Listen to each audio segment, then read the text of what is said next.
Vice President Harris is expected to announce her running mate any day now. This weekend, she's meeting in person with potential running mates. NBC News reports these 6 contenders have already met with Harris's vetting team. Once Harris makes her pick, the plan is to hit the campaign trail with her running mate. Yeah, just get out on the streets, making a mad dash across 7 battleground states next week.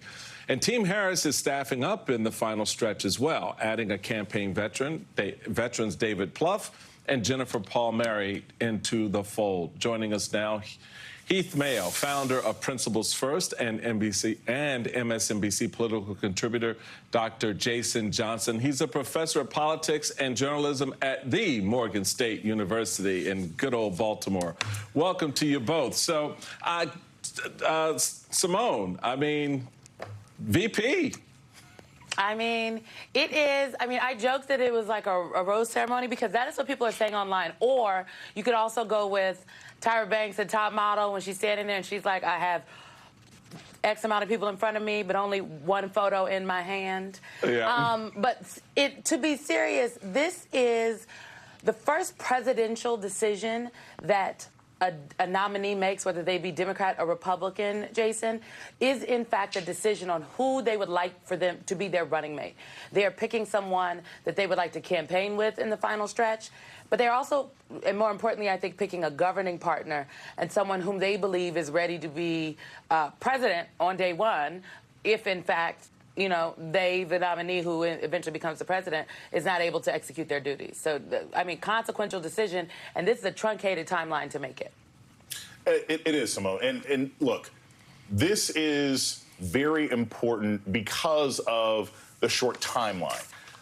Kamala Harris and the VP's campaign has been excellent, right? We're going to be studying this in 50 years, assuming we still have a democracy. We're going to be studying this in 50 years as this is one of the best run campaigns we've seen. This is almost like England. They have 90 days to put this together. She cannot afford a stumble. And what I mean by a stumble is I don't actually think that any of the people they're in this top 6 would harm her, but it could change momentum. There are some of these people she could select that'll keep the momentum going, and there are some of these people she can select where Monday, the headline in the Washington Post and New York Times is going to be Harris's first stumble, Dems in disarray. There are some people she could pick that could mess up the momentum they have right now, and I hope they make a wise decision this weekend. Heath, it's all about the momentum. When I look and compare and contrast the approach to the vice presidential selection between Donald Trump and the vice president, it is like night and day. And to Simone's point about that someone you can govern the country with, because it's not just about the campaign.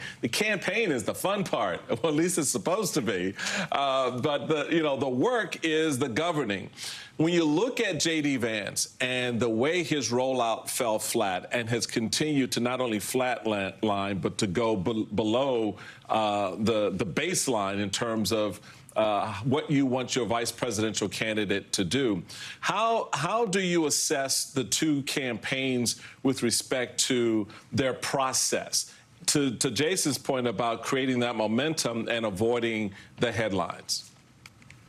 Yeah, look, the process is night and day here. You look at somebody like J.D. Vance, Trump's pick, untested, fresh into the Senate, never has been in elected office before. I'm not even sure. Yes, he has military service, but governing service is very different. And I think that is going to behoove the Harris campaign is to focus on these governors with governing experience, because at the end of the day, the pick of vice president is someone who's competent, who's steady, who can communicate your message to the American people, and who the American people can trust is ready to step into that office on day one. So you look at like a governor like Josh Shapiro, who handled the bridge crisis in Pennsylvania well. He's already handled a couple of challenges there as the governor of Pennsylvania and has done a pretty good job, no matter whether you're a Democrat or a Republican. Same thing with someone like Mark Kelly in Arizona. The guy is an astronaut, has stood by his wife, who suffered a traumatic brain injury, obviously, after the shooting.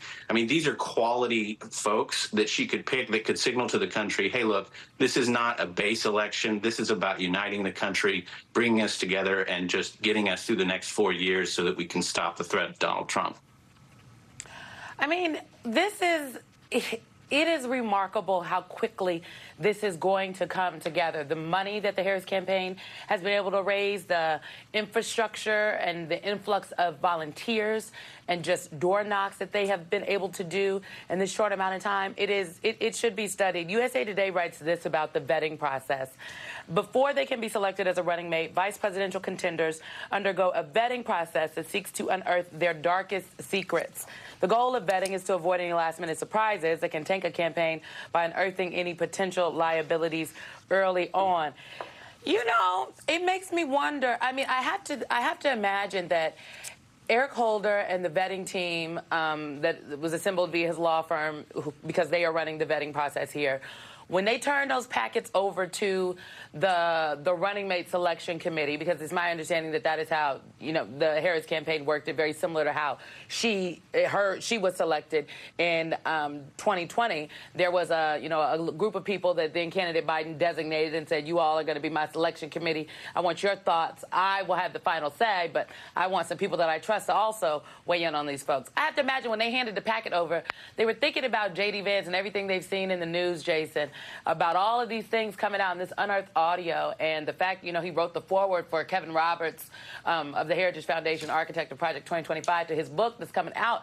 It just seems like all these unforced errors, and I could just imagine the packet was thick, and it's like, we think we got it all, but we don't know. Well, here's the thing. It's a completely different process, right? J.D.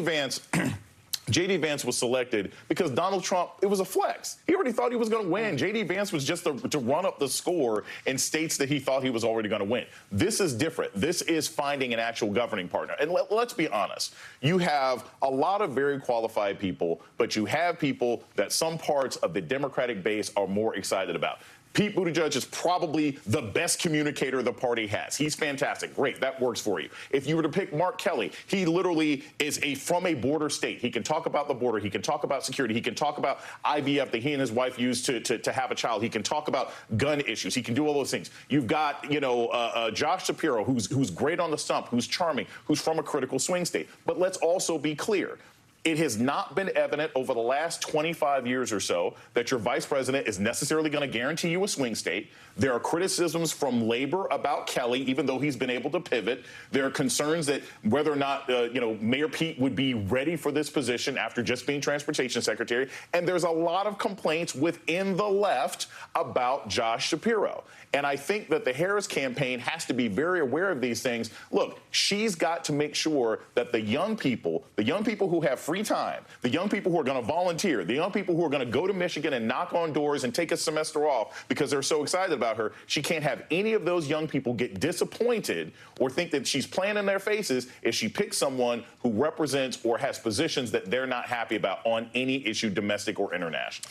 So, but Michael, can I just ask you, but like, aren't they? This is just like, do you think the young people were excited about Joe Biden when Barack Obama picked him in 2008? Like, no, I think they were voting for Barack Obama.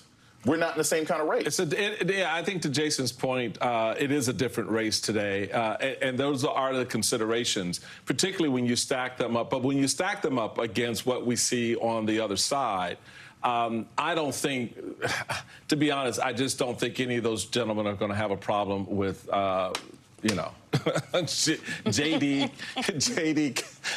I won't say it. JD Vance, I'll just go there. Heath Mayo, I know, I almost said. You had to couch it perfectly so that people didn't really get confused. I had to couch it perfectly, and so I just figured I'd just leave the couch in the other room.